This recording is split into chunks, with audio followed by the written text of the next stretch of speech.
हमारे व्यस्त जीवन में ईश्वर की आवाज।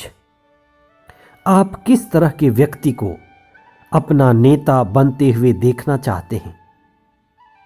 कहा जाता है 3 से 5% लोग नेता हैं। उनमें भी बहुत ही कम अच्छे नेता हैं। एक अच्छा नेता वह है जो अपने राष्ट्र को, अपने समुदाय को, अपने संस्था को या परिवार को एक नई ऊंचाई की ओर ले जाए, जो पूरे समुदाय को संगठित करे, लोगों की अगुवाई करे और उनका मार्गदर्शक बने। Leader is the one who knows the way, goes the way and shows the way, जो आत्मा द्वारा प्रेरित और संचालित है।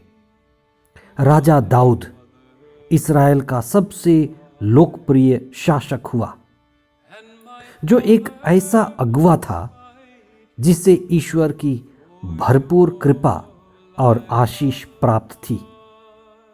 तीसरा सामान्य सप्ताह 24 जनवरी 2022 सोमवार। पहला पाठ नबी सामुएल का दूसरा ग्रंथ अध्याय 5 पद संख्याएं 1 से 7 तथा 10।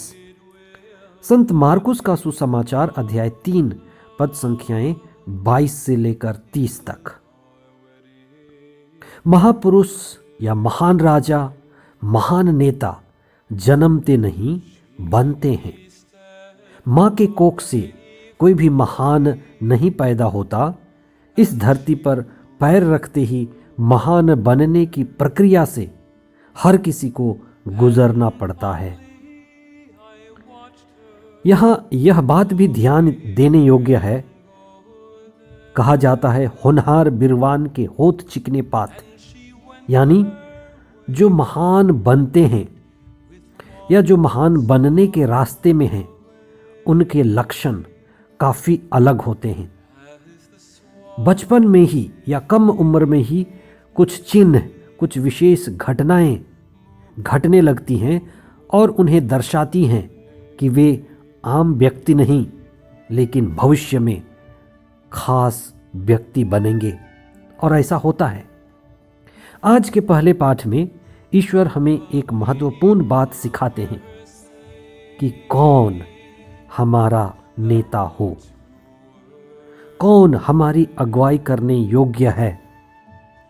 इस्राएल के सभी नेताओं ने राजा दाऊद को अपना नेता चुना, उस पर अपना भविष्य देखा और उस पर अपना भरोसा जताया और उन्हें अभिषेक कर उन्हें नियुक्त किया।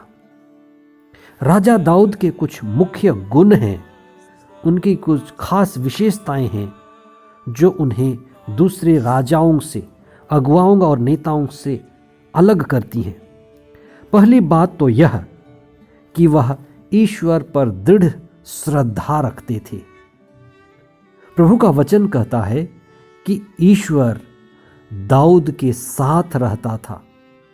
जो ईश्वर के साथ रहता है वही असली कृपा पात्र है, क्योंकि ईश्वर उसे संचालित करता है। ईश्वर के साथ रहने का अर्थ है वह ईश्वर की आज्ञा जानता है, ईश्वर की मर्जी को जानता है और वह उस आज्ञा और मर्जी को पूरा करेगा। जब हम ईश्वर की आज्ञा, ईश्वर की मर्जी पूरी करते हैं तो ईश्वर हमें आशीष देते हैं और हम आशीष के लायक बनते हैं। ईश्वर पर दृढ़ विश्वास रखकर राजा दाऊद आगे बढ़ते गए। ईश्वर उन्हें उनके शत्रुओं से आज़ादी देता गया और उनके राज्य का विस्तार होता गया। वह अपने लोगों के लिए एक अच्छा चरवाहा बने। बाइबल में चरवाहा का अर्थ है जो अपने लोगों का ख्याल रखता है। आगे चलकर ईसा के लिए यह शब्द प्रयोग किया गया कि ईसा भला चरवाहा है जिसने अपने लोगों के बीच शांति की स्थापना की। उन्होंने अपने लोगों को मुक्ति का मार्ग दिखाया, उनके साथ चला, उनकी अगुवाई की और उन्हें मंजिल दिखाया। धर्म ग्रंथ में एक वाक्य बार बार कहा गया है, यदि तुम आज ईश्वर की वाणी सुनो, अपना हृदय कठोर न बनाओ। बहुत बार हमारा हृदय कठोर होता है, असंवेदनशील होता है। सत्य और सच्चाई के प्रति हम नफरत करते हैं। नबी एजेकियल ने भी कठोर हृदय और रक्त व मांस के हृदय यानी संवेदन हृदय की बात कही है। प्रभु ईसा पिता ईश्वर के कार्यों में व्यस्त थे। लोगों को चंगा करना, लोगों को ईश्वर से जोड़े रखना, जो ईश्वर से दूर हैं, जो बुराई में हैं, जो अज्ञानता के मार्ग में भटक रहे हैं, उन्हें पश्चाताप के रास्ते ईश्वर से वे जोड़ रहे थे। लेकिन कुछ फरीसी और शास्त्री ईसा के कार्यों के विरुद्ध थे।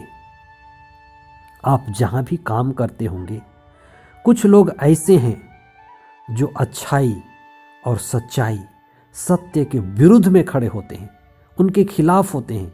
देखते देखते वे अंधे होते हैं, सुनते हुए भी नहीं सुनते हैं। उन्होंने ईसा को बेलजबूल का नायक, अपदूतों का महानायक कहा और वे ईसा के कार्यों को भी नकार दिए। धर्म ग्रंथ कहती है, ईसा के ऊपर पवित्र आत्मा था, ना कि दुष्ट आत्मा, ना कि बेलजबूल। इसीलिए तो ईसा को यीशु ख्रिस्त कहा जाता है। ख्रिस्त मतलब जिस पर पवित्र आत्मा छाया है।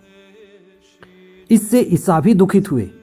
ईसा ने कहा, मेरी आलोचना स्वीकार है, लेकिन पवित्र आत्मा जो मुझ पर है, पवित्र आत्मा जो अति संवेदनशील है, ईश्वर का तीसरा जन है, जो आत्मा है, जो शुद्ध है, जो सौम्य है, जिसका शरीर नहीं है, जो हमें भले बुरे का ज्ञान कराता है और सत्य को हम पर प्रकट करता है, वो प्रकाश स्वरूप है।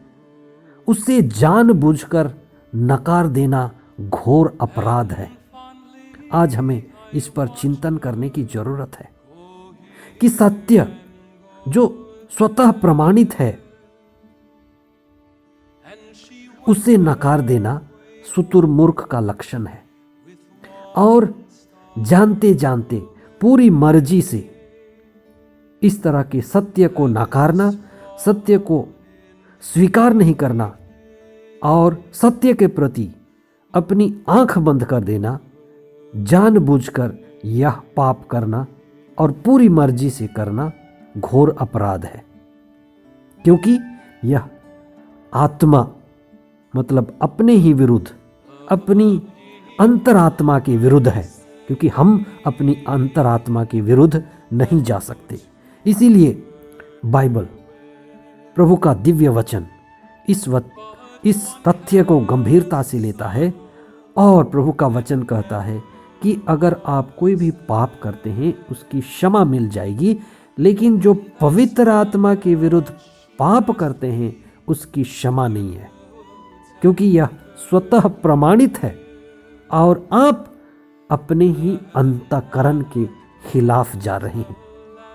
आइए हम अपने जीवन में, अपने परिवार, अपने समुदाय में इस तरह की बातों को देखते हुए, चिंतन करते हुए, हृदय परिवर्तन करते हुए, अपने जीवन में अच्छाई और सच्चाई के लिए बदलाव लाते हुए आगे बढ़ें।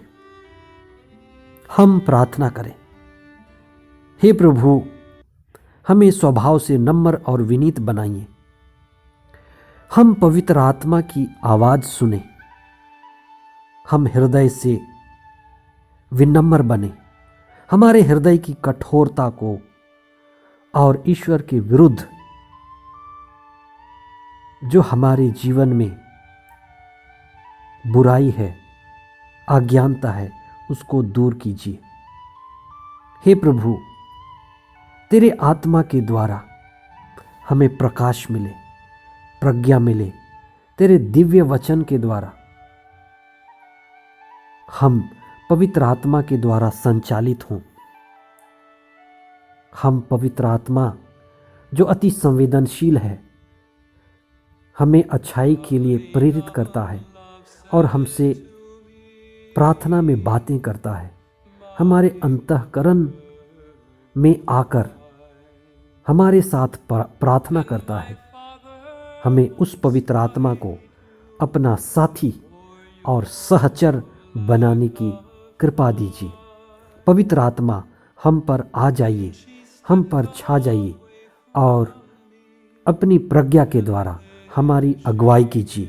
ये प्रार्थना हम करते हैं हमारे प्रभु ख्रिस्त के द्वारा, आमीन।